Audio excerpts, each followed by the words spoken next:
For a lot of us, running a yarn store, a real live brick and mortar store seems like glamour, right? And I'm raising my hand because I'm one of those people that as soon as I started knitting and crocheting, I'm like, yeah, I'm gonna go own a yarn store so I can play and yarn all day. But I have a feeling that that's not the reality of running a yarn store. So today we are having a real chat with Ana, a shop owner of Circle of Stitches in Salem, Mass. Hey there, welcome to another episode of the Real Talk with Tian podcast. This is a podcast dishing all the dirt on the realities of running a creative business. My name is Tian, and I'm a designer, technical editor, and business coach. See, since leaving corporate almost a decade ago, I've been doing this amazing work full time. It hasn't always been easy, but it has always been totally worth it.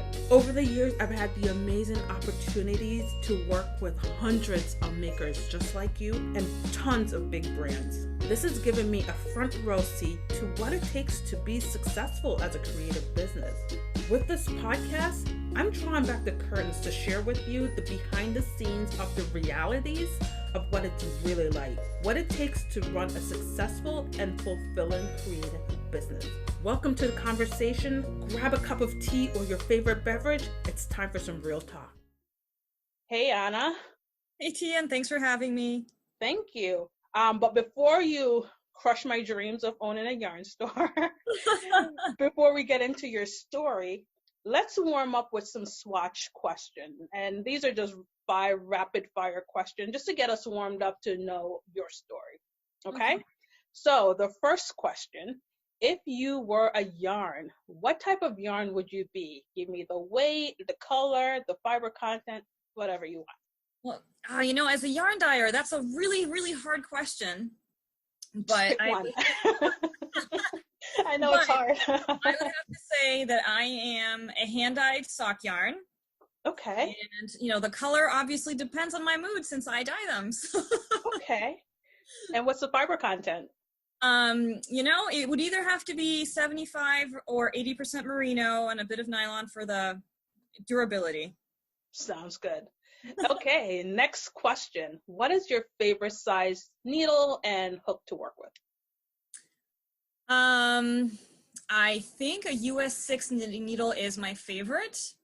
I don't think I have a favorite hook size, to be honest. Probably in the same range, probably around 4 millimeter. Okay. All right, next question. If you are going to be away from your stash for a while and yarn store for a month or so, what's one yarn and type of project you would bring? Okay, if it had to be a whole month, it would have to be something really detailed in fingering weight with at least 2,000 yards, because otherwise I will run out.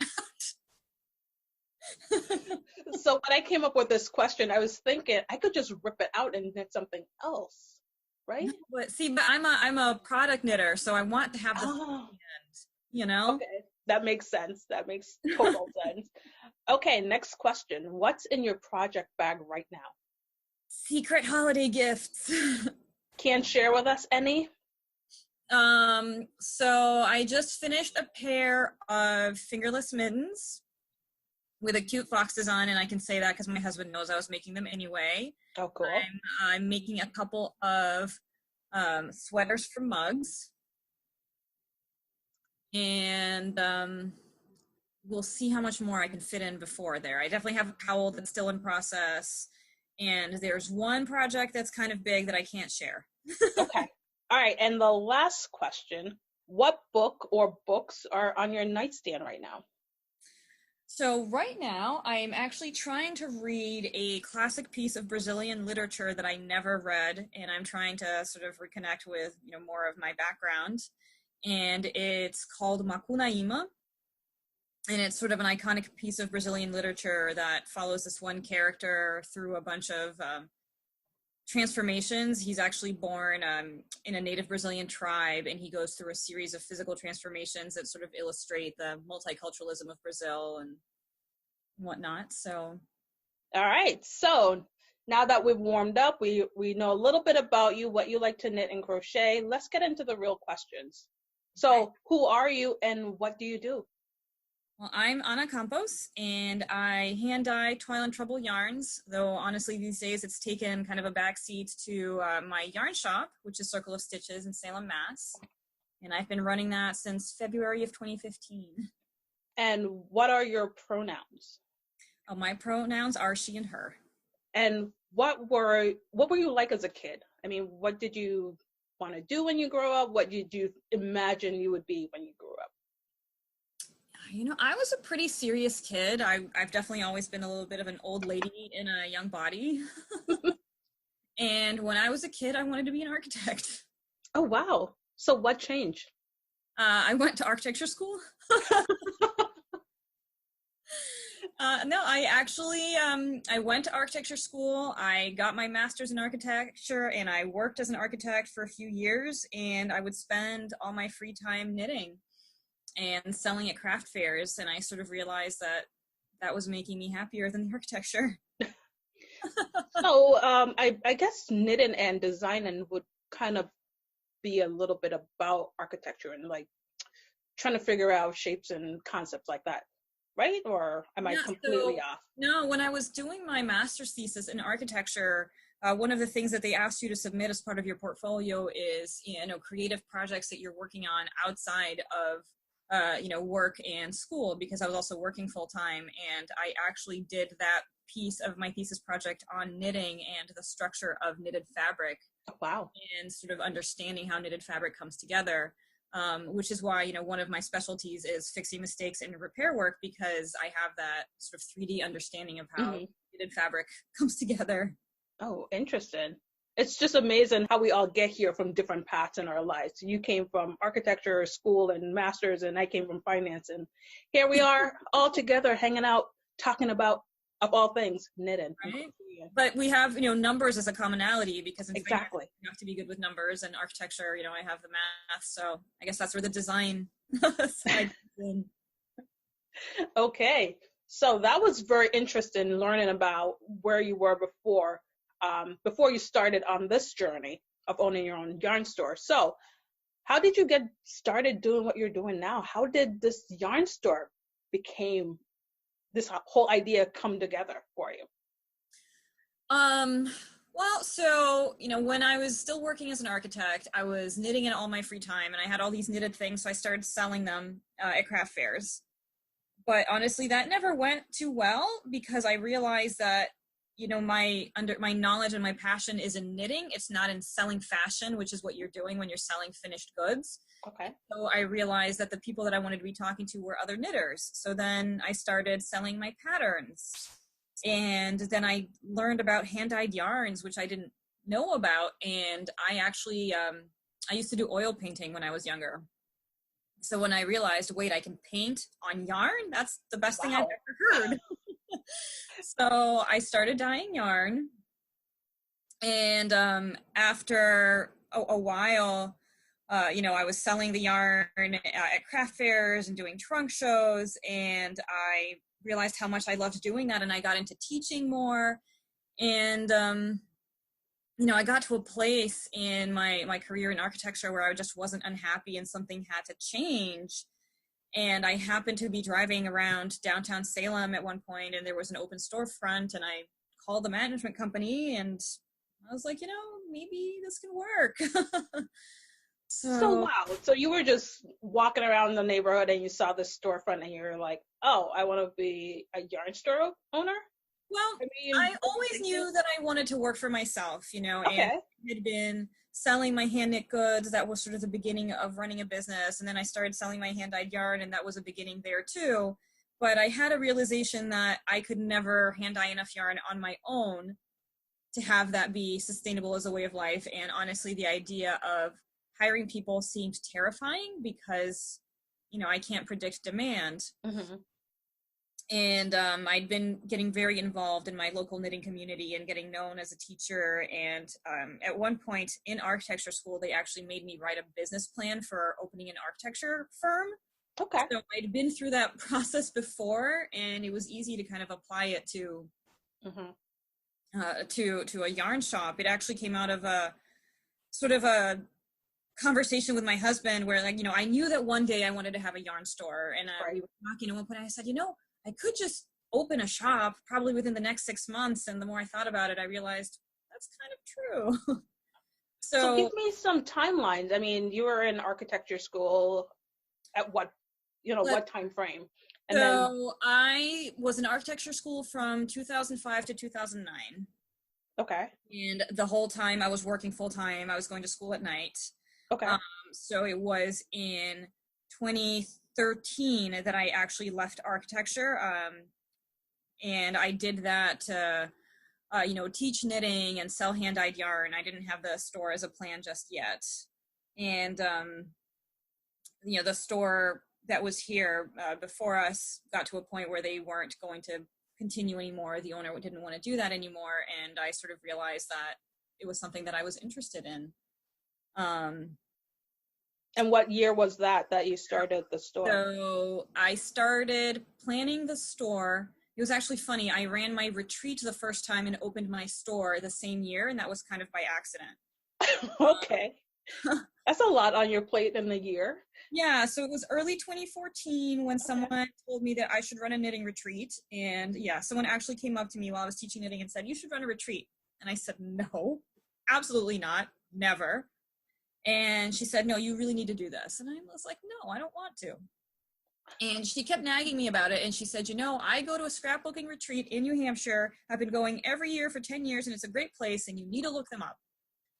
And so, to appease this customer who clearly didn't know what she was talking about, I said, "Fine, give me the name of the place." And so I looked it up on Google, and then I went, "Oh, crap. Wait, am I allowed to say crap on here?" Yes.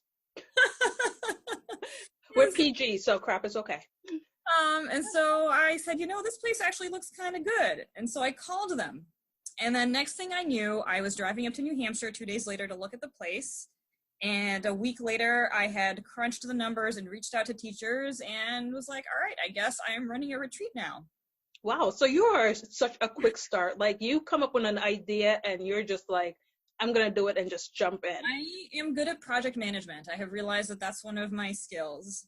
And then, so, that got planned in early 2014 for spring of 2015. And then in, fall of 2014, when I sort of realized I was going to have to make some decisions about my, future in the knitting industry, I realized that I could open my own shop. And so I ended up, putting together the business plan and doing all of that chasing at the end of 2014. We soft opened in February 2015 and officially opened March of 2015. And then May 2015, I ran my first retreat. Wow. So that was an intense year.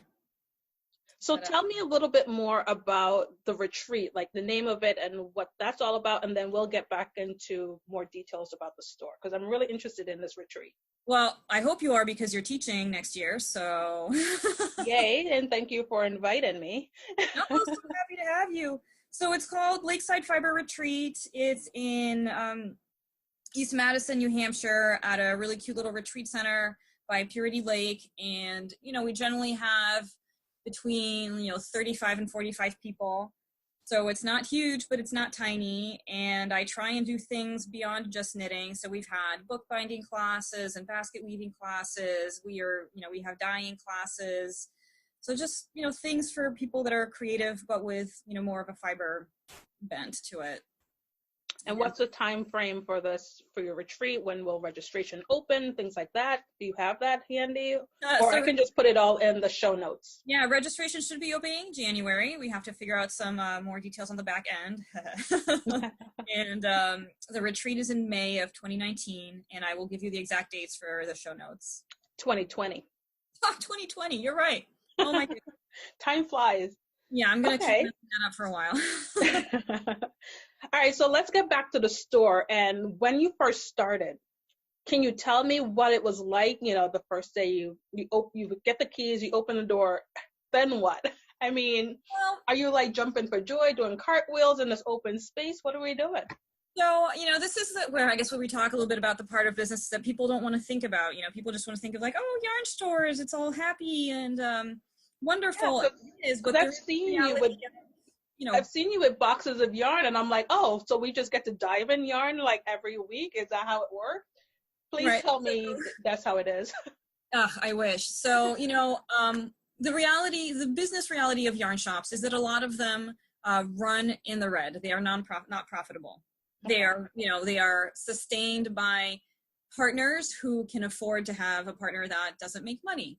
And so there's sort of an expectation with yarn shops that, that the business side doesn't matter because so many of them are hobby businesses. But in my case, that was not our financial reality. I negotiated with my landlord to have 2 free months of rent because we needed the time to renovate the space and we weren't going to be having any income. Okay. Because when we rented the space, it was dark magenta with horrible carpeting. So we repainted the entire thing ourselves. It took 4 coats of paint to get it white. And we had to lay down new flooring and, we had to buy furniture and all that. And, we had enough money that we could float the rent for 3 months. And then after that, we had to be profitable. Okay. So it was a huge risk. A lot of people go into it saying like, oh, I have enough cushion for 2 years, or, as long as the rent is sort of paying for itself, we'll be fine. But, I in my situation, we can't afford for me to not actually have an income. And so that puts us in a very different position than a lot of yarn shops. And that's the part that customers tend to not hear about that I wish they were more aware of. Okay, so if you were talking to a customer and trying to share your position as a business owner, what would you tell them? What would you tell us as knitters and crocheters that are coming into the store and just thinking, well, everything's hunky-dory, you have all this yarn to play with all day. From a business owner perspective, what would you tell us so we can understand? Right. I mean, so that's the thing, from the business end, we have a minimum goal of sales that we're trying to reach every day. And when I say minimum, I mean, it's enough to pay the rent, keep the lights on, pay my employees and have a little bit to take home. I am lucky if I am bringing home a minimum wage a year, Oh, wow. People think that, we're making tons of money. So when I thank people for supporting us, literally every dollar makes a difference. When we reach out and we say we need help, we really need help. I'm not a CEO making 6 figures. Every bit that comes in is helping me buy groceries and buy, medicine that my cats need to live and, keeping the lights on. So from a knitter perspective or a crocheter, when I come to your yarn store and I'm picking up this beautiful skein that is like $30 and I'm looking at it and I'm like, really, $30? Are you getting that whole $30? Can you walk us through that a little bit so we understand? No, absolutely not. So that's the thing too is, so when we buy the yarn, right, we are buying it at a discount from the people who make it. And, the larger yarn companies, they will give us 50% off the price. But so, let's say with a company like Barocco, they're probably the largest company that we work with, right? So if we have a $10 skein of yarn, I paid $5 for that plus shipping. And then when you buy it for, when you buy it for, $10, I'm getting less than $5. And then out of that, I'm paying credit card fees. So that reduces it. Right. And then that goes into overhead costs, rent, electricity, employee paychecks, et cetera, et cetera. So, the actual percentage of money that comes back to me is super tiny. And that's one of the larger margins when you're working with smaller producers. And this is a decision that we've made. I work with smaller producers, and that actually gives me a smaller profit margin because smaller makers sometimes can't give me a discount bigger than 25%. Okay. And so that margin is much smaller. And so when you're a yarn shop that is choosing to work with smaller brands, you are often choosing to have a smaller profit margin. And that's the decision that I made because I want to support these smaller companies. So I've sort of chosen a less profitable business model because I want to live my values. Right. And then just to clarify, when you say that you're getting a discount, like when you're buying from Barocco, a $10 skein of yarn, you're paying $5. That's not really, it is a discount, but that's the wholesale price versus the price that you're selling it for, which would be the retail price. And I just want to clarify. Right. And there's also, I get that discount because I buy in bulk. So I can't call Barocco and say, send me one skein of, this color. I have to buy at least 10 bags, and different companies will say every time you order there's a minimum. Sometimes it's $1,000. There are companies we work with that require us to spend $12,000-$15,000 a year minimum with them to continue having an account. So there is a huge financial component to all this.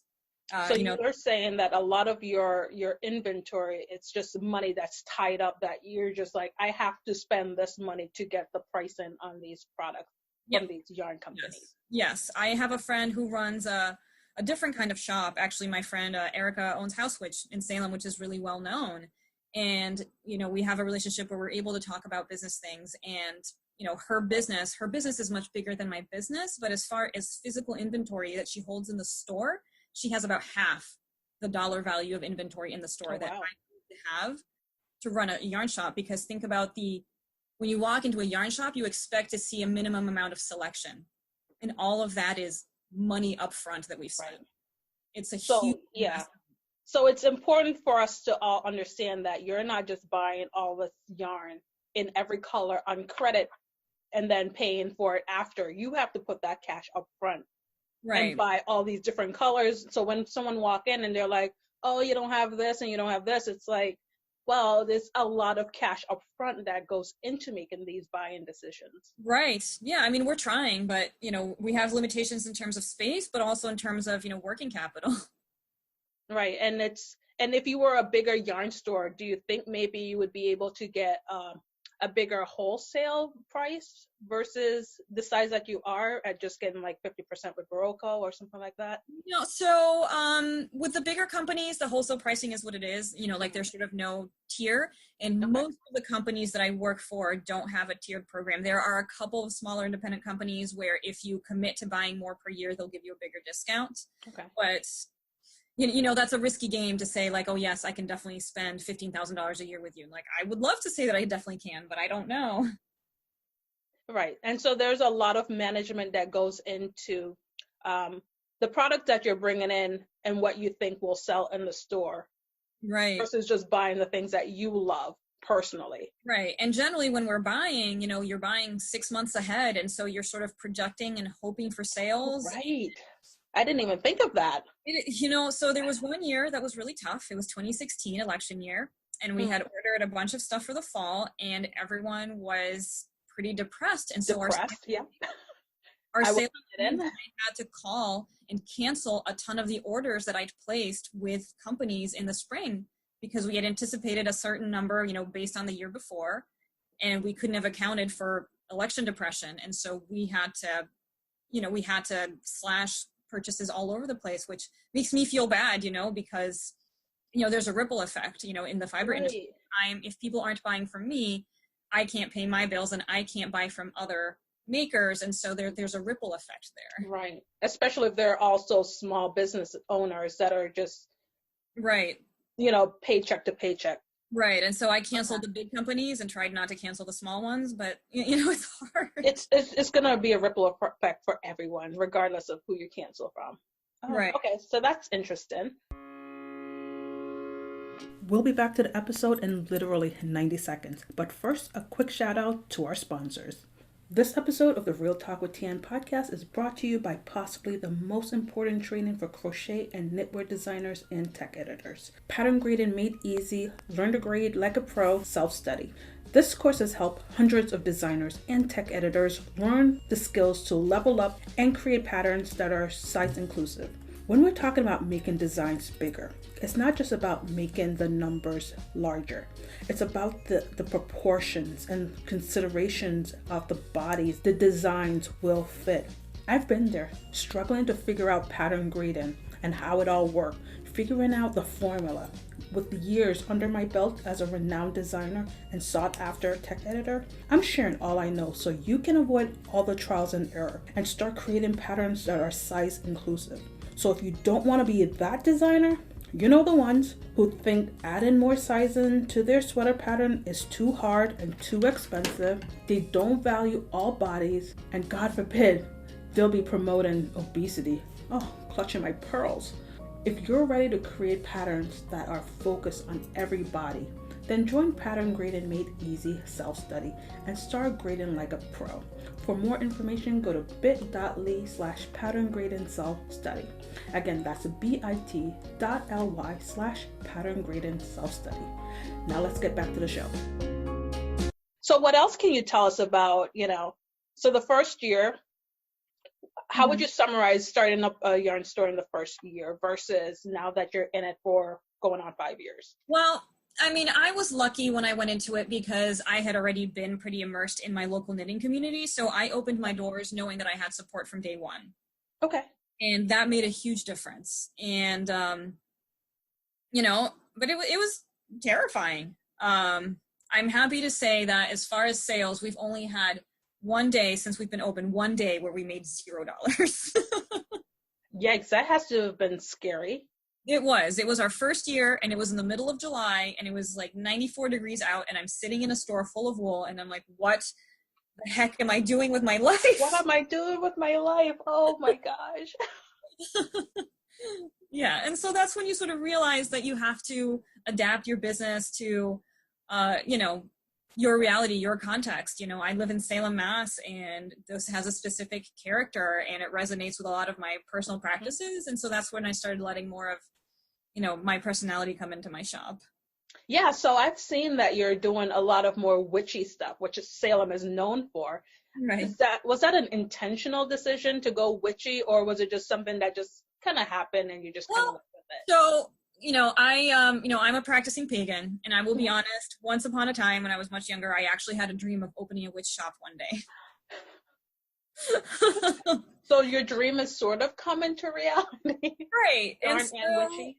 Yeah. Exactly. And so, but then I came to Salem because, this is when we're getting personal. When I was 14, I read a book by Laurie Cabot, and there was this beautiful picture of her in her black robes walking down the streets of Salem. And, I was a kid in Brazil, and I was like, oh, that's a place where people get to go and just live openly as witches. And that's amazing. I want to live there one day. And so I decided as a teenager that one day I would live in Salem, Massachusetts and be a witch. And here we are. And then when I moved here, there's a lot of tension between, witches and non-witch people in terms of, the economy and the politics of the place. And I was like, oh, I don't know that I want to get involved in that. And I did want to run a yarn shop, but I sort of had this idea in my head of what a yarn shop is. And a yarn shop is yarn. And so, that witchy part of myself sort of didn't become part of my business. And it was, I think, 2 years in when I realized that it's my shop and I get to decide. And why was I telling myself that my yarn shop isn't allowed to be more than a yarn shop? Mm-hmm. I've been a tarot reader since I was a child. My aunt is a tarot reader and an astrologer, so I grew up with that. And I'm actually super passionate about tarot and supporting independent tarot artists. So I said, you know what, why can't I sell yarn and tarot? Because these are things that I genuinely love. And here we are with my weird little shop.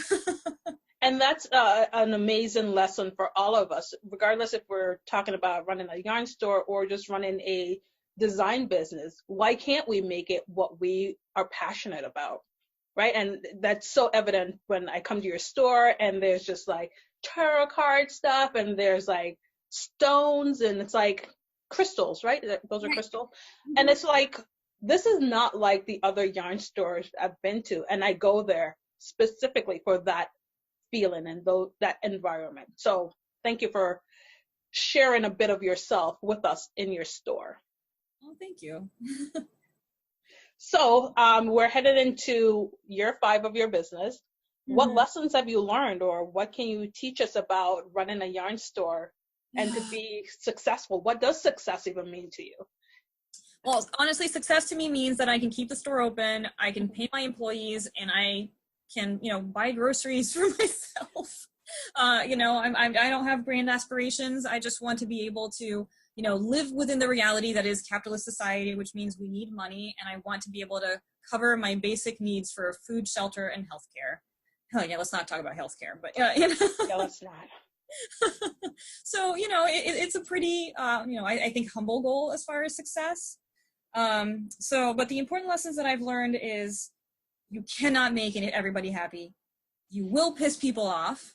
but you can also make a decision about what kinds of people you piss off. And I'm nodding my head because that's how you decide what kind of business you want to run and who the audience that you want in your store or your business, whatever you're running. Yeah. So I I have a safe space sign on my door. It's been there for a few years now. And that was, it was an easy decision personally because I believe in that. But from a business perspective, it's a challenging thing to take sort of a political stance, And I have people, I had someone yesterday, sometimes people don't know what that means. And so I had someone, come in and she said, what does safe space mean? And I explained to her, I was like, it means that we don't discriminate against anybody based on, gender, sexual orientation, gender identity, race, religion. And she just goes, oh, okay. So, it's an opportunity for education. But, when the discussions about inclusivity and discrimination within the fiber community started, I realized just how important it was that we had that sign. We've actually had that sign since long before all of that happened, but that's when people started pushing back and saying that they didn't want to hear about politics and knitting and that why do they have to think about this? And so I actually had conversations with white women in my store saying, you get to come in here and not think about it because you know that you are safe and welcome in a yarn shop. But a trans person doesn't know that by default. A queer person, any queer person doesn't know that by default. A person of color doesn't know that by default. I said, this sign isn't for you. This sign is for them. And, I have lost customers over that because they don't want to think about that. But, I've gotten angry letters about it, but, that was a decision that I made when I said, you know what, I get to pick the kind of people that I piss off. That's one such decision. And if they're getting angry about someone feeling safe in a space, you really don't want that person because you as the owner will probably not be safe in your own space if they're coming in and being angry and but it's a constant battle, knowing that we're losing dollars, but I'm not willing to compromise my values for dollars. So we do our best. And obviously the other super contentious thing is return policies, which you've seen. Yes, could you talk a bit more about that? Because I did see your stories on Instagram, and that was really interesting why that even came up in the first place. Well, this time of year, being that it's holiday season, doesn't always bring out the best in people. And I will say up front, this is not the kind of thing that I generally share, but within the last week, I've had 2 customers make me cry. Because they were upset at our return policy and they wanted exceptions. And, when I had to stand firm, they weren't taking it. And it just got to a point where I unfortunately burst into tears because it's very upsetting.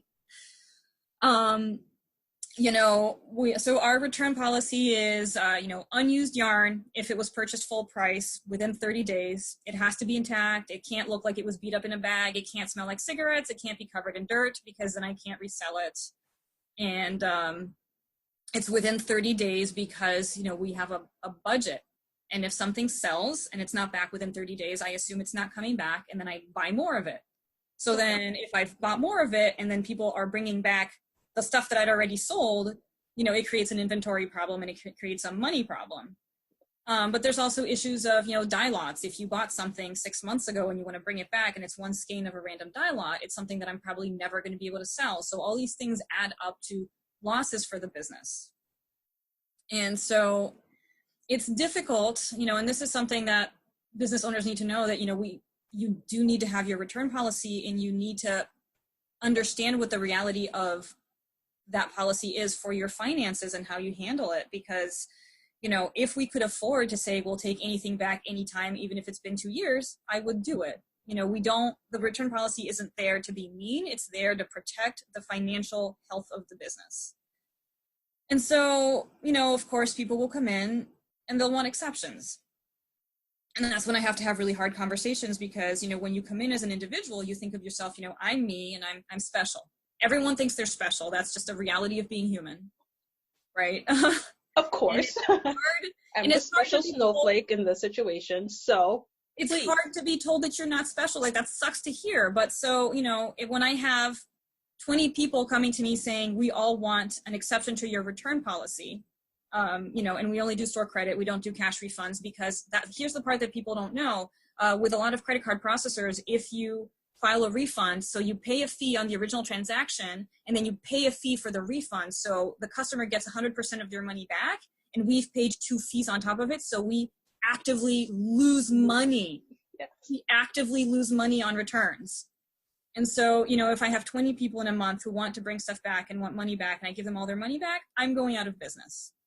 And so the only way to be fair is to say no to everyone unless there is something truly exceptional happening. You know, if someone comes to me and says, you know, I have no money and, you know, I have hospital bills to pay, you know, I'm human, I'm going to help you. But if you're just, oh, well, I was too busy and I just changed my mind, I'm sorry, but that's not an emergency. And, you know, when I try and explain to people because I want them to understand that I'm not being mean, I say, you know, I'm doing this because I can't afford to give everyone an exception and I want to treat all of you fairly. So can you explain to me, you know, what makes your circumstance exceptional? Like, I want to know if there is something, I want to know because I want to help. But generally it's just people saying, well, I just don't want it anymore, or I was too busy to get here, or, well, I drove all the way from Boston, you know, and I'm like, okay, I understand that a half-hour drive is inconvenient, but it's not an emergency. And so, you know, I've had people push back and say, well, you know, you're just treating us all like numbers. You have to treat people like individuals. And I said, no, I understand that you are an individual, but there are several individuals and you add up to numbers. And I can't pretend that that's not the case, because if I make an exception for every person who asks, we go out of business. And then when I saw your stories, the first thing that came to mind is when people are complaining about not having a yarn store around. And then I'm thinking, could something like this have caused some of those yarn stores to go out of business? Or for people to be too scared to even start a yarn business because of all the problems that come up financially or things like that? It's hard. And, you know, every time that someone comes in and they're angry at me for the return policy and they're screaming in my face about how they'll never come back if I don't make the exception for them, I think to myself, I'm like, well, I can take this back and lose some money now, but maybe they'll come back, so maybe I won't lose as much money in the long run. And it turns into this whole torturous exercise, you know? But the reality is that someone who came in and had a bad experience, even if I make an exception for them, they're probably going to be too mad to come back anyway. And then I just lost money for no reason. But, you know. And then the other scary thing is that they're making these threats of like, oh, I'm going to tell everyone. And you're thinking, oh, are they going to go badmouth me on social media? And then now I'm going to lose all these potential customers. I had someone who came in and I wasn't at work. My lovely employee Winnie was there, and this woman went off on her to the point that some other customers who are regulars called me and they said, we're here, we're witnessing this, and we're keeping her company because we don't think she's safe. Like, that's how worked up this woman was. And then she said that, you know, she worked at a nearby place with a lot of employees, I'm not going to name anything, and that she was going to go back and tell all of her coworkers never to set foot in my shop if I didn't accept her return, which was 3 weeks beyond the 30 days. Oh, wow. Oh, I'm so sorry that happened to you and your employee. Right. And so, you know, Winnie called me and I said, Winnie, you know, the policy is what it is. And then I actually called that customer myself later to have a conversation with her. And I said, you know, I'm sorry that you feel your experience was negative, but, you know, you threatened us. You said that if we didn't do what you wanted, you were going to harm us. And just based on the fact that you threatened me, I can't make an exception for you, because then I'm telling you that threatening people is okay. And I can't, you know, just as a person to person, I can't, I can't reinforce that. Oh. So that's tough to hear from a customer perspective of how other customers treat a yarn store and a yarn store owner that I really love and a place that I love to go to. So that's just disheartening to hear. You know, I once had a friend who runs a business say, you know, every policy that you see in a business exists because someone did something that made that policy need to exist. So whenever you're in a business and you read something on the wall that you're like, well, that's weird. Well, someone did that thing, and that's why the policy exists now. Okay. Like, let's lighten it. In the office. Shouldn't have to be said, but. Yeah, it shouldn't have to be. All right, so let's lighten things up a little bit. Where do you see, Circle of Stitches going in the next year or two? Oh my goodness, I'm still trying to make it to the end of December. Like the rest of us. So it's actually been really exciting since I opened up the witchier side of the business and, exploring those intersections. And that's what I'm interested in continuing to see. The retreat's going to be in its sixth year now in May, and I'm super excited to have you. But, we're hosting more workshops that sort of look at, crafting and making as a path to, wellness and personal growth. And so, like tonight I'm teaching a lotions class on hand making lotions. And, every time that October rolls around and we have the more witchy tourists, we have an opportunity to look more at, those intersections. So I've done classes on ritual embroidery and, hand stitching, spell dolls and things like that. And so I really want to keep expanding on those connections. But that's not to say that I'm, abandoning, the knitting and the yarn, because I love that. That's definitely in my blood. But just sort of being able to more freely express, all the ways that I see creativity manifesting. Okay, that's awesome. Okay, so we're gonna start wrapping up. So if you could go back in time to your 18-year-old self, what's one advice that you would give your younger self, or what would you tell that 18-year-old about what's to come? Oh, man. I think I would say life is going to be hard, but if you make decisions that aren't from a place of fear, it's going to be awesome. I can definitely resonate with that. Definitely. And what is your best advice for someone thinking about opening a yarn shop right now and they have no experience? What would you tell them? Be an expert at your craft before you open a shop. I think that has been the most important thing for us, is that any problem that walks in the door, we can help with. And, we have customers who come to us and they say, oh, I went to another store and they said that this was too advanced for their teacher, and they couldn't help me. And don't open a yarn shop because you like knitting. Open a yarn shop because you are great at knitting and you are great at teaching knitting, and you have a head for the business side. You are not going to sit and knit all day. That is the biggest myth. And the things that people say to me, oh, it must be so great to sit and knit all day. And I'm like, I would love to know what that feels like. I'm going to go open boxes and put stuff on shelves and do bookkeeping and book vendor events and answer 50,000 emails. And that's the similar advice I give to people who are like, oh, I want to be a knitwear designer. I want to crochet and design. I'm like, you're not sitting there and knitting all day. You are writing patterns. You're trying to figure out how to market this thing and do all the bookkeeping and all the things that you're just talking about for your store. So unfortunately, I wish I would just sit and knit all day, but like you, there's a business side to it. Right. So what's one question I didn't ask you? Is there anything that's coming up, or, tell us your social media handle, your website, things like that?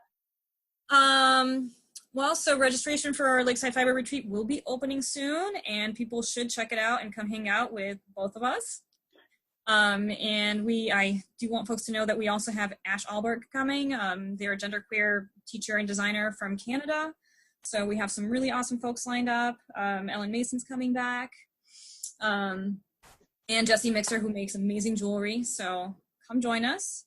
And I will link all of that in the show notes so you can see all the teachers and go to their pages. And you can find me under @CircleStitches on Instagram and @Toil of Trouble. I don't have the of and the and because Twitter didn't have enough characters. But thank you so much for having me.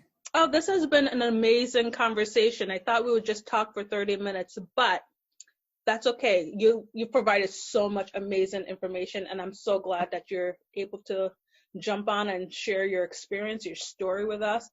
I've learned so much that I didn't even know about you. And it's just been so amazing. So thank you so much for sharing your expertise with us. Thank you so much. All right. Thanks so much. And I will talk to you later. Bye. Bye. Thank you for listening to another episode of the podcast all the way to the end. Everything we mentioned will be listed in the show notes at tianconaughton.com/realtalkwithtian. If you have questions on anything I've mentioned, or if you just want to book a coaching session, go to tianconaughton.com/contact-us to get in touch. You got this.